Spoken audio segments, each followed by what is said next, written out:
I've always been a dog person, but I was raised by cat people. So I didn't have my own dog until well into my 20s. And he was Enzo, and he was perfect. He was an 80-pound, brown and white, retired racing greyhound. Enzo, named for the best race cars Italy ever produced. Enzo was 3/4 gentleman, 1/4 diva. So he was gracious and graceful and obedient and opinionated, and he had only one quirk, only one item on his list of demands, and that was that he never be required to touch grass.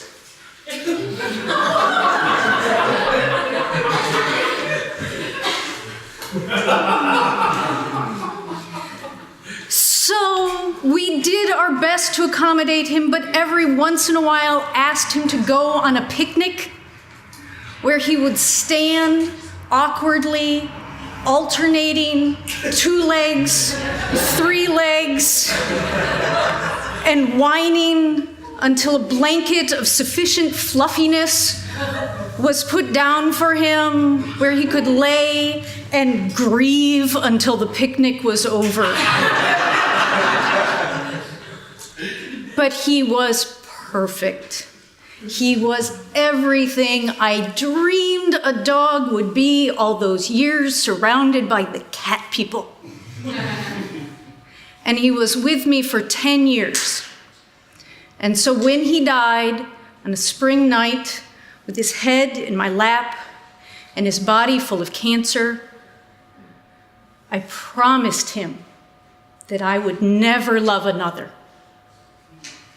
that he had fulfilled his promise to me, and that was all I ever needed was one perfect dog. And I promised I would never love another, and I didn't for 6 months. For 6 months, I lived in a house that was finally clean and quiet and sad and soulless. Until one afternoon, I ran into a friend who knew dogs and loved dogs. And I told her the same story I'm telling you about Enzo and his perfection and my pain and my promise. And she looked at me and she said, "Karen, that is stupid.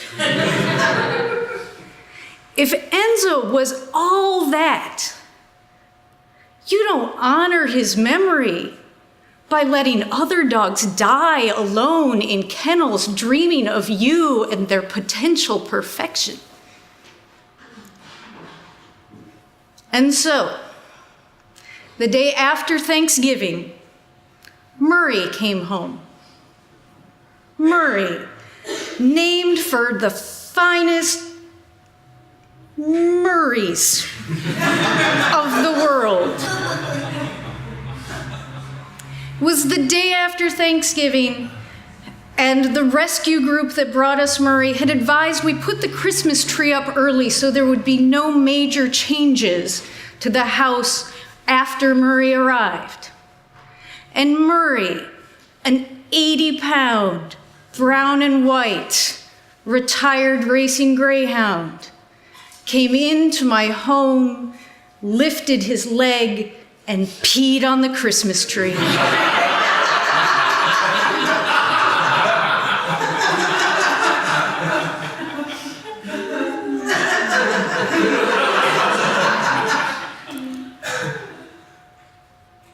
But we moved on, and we introduced Murray to blankets and tennis balls, which he tore in one bite in half.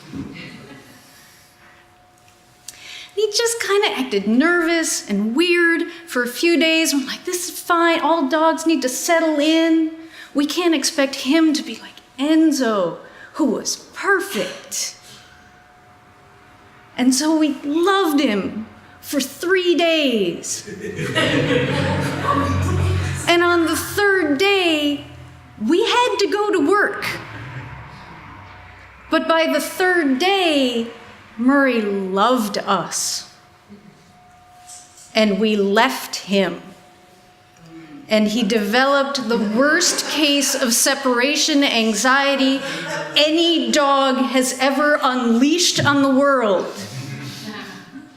Now, if you don't know about separation anxiety and dogs, animal behaviorists will tell you, pack animals know that survival comes with the pack, and you only get left behind if you're too sick or too injured to carry on.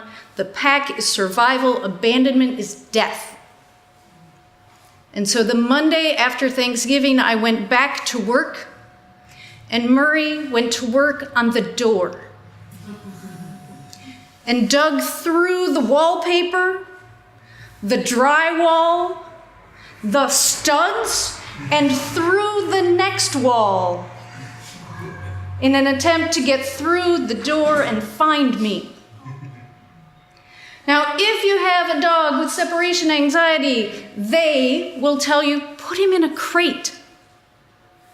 A nice, cozy crate where he'll feel safe and can't dig through the drywall. So we put Murray in a crate. And Murray lifted his leg and peed 3 feet outside the crate.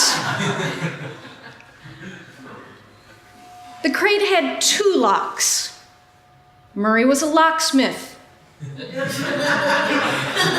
Got out of the crate and peed and pooped and vomited and bled everywhere for days.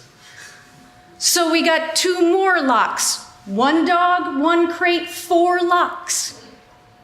And Murray broke through 3 of them, which only left 1 leg trapped in the crate. So he dragged the crate across the room and cut open his leg the entire length from hip to foot. We found him, his blood, and his crate in the middle of the room in a big puddle of pee. 2 weeks after Murray came home, I let him out to the backyard on a particularly cold and icy day, and I saw Murray, who didn't even know his name yet, trying to sneak through the fence. I stepped out, called his name, and then I was on the ground with my arm broken clean through in 3 places. Murray was all I said, lying on the ground. Not long after that, I ran into a friend, different friend, who knew dogs and loved dogs, and I told her the story that I'm telling you about my Murray and my wall and my carpet and my arm. And she looked at me and said, "Karen, this is stupid." And I didn't understand at first, so she went on. "You don't have to do this. You can send him back. You can find him a different home. There are shelters for dogs like Murray." I said, "But I made him a promise. I promised him he was home." And she looked at me. She said, "He's a dog. He doesn't understand promises." "But I do." It was 7 years ago, and I left Murray to come tell you this story tonight. And I can tell you with reasonable certainty, Murray is napping. Maybe he'll get up and get a drink, chew on a bone. Sometimes he sings the blues for the neighbors, but they assure me it's soft and sweet and short-lived. But Murray's fine. Because every day for 7 years, say, Murray, I'll be right back. And he understands a promise.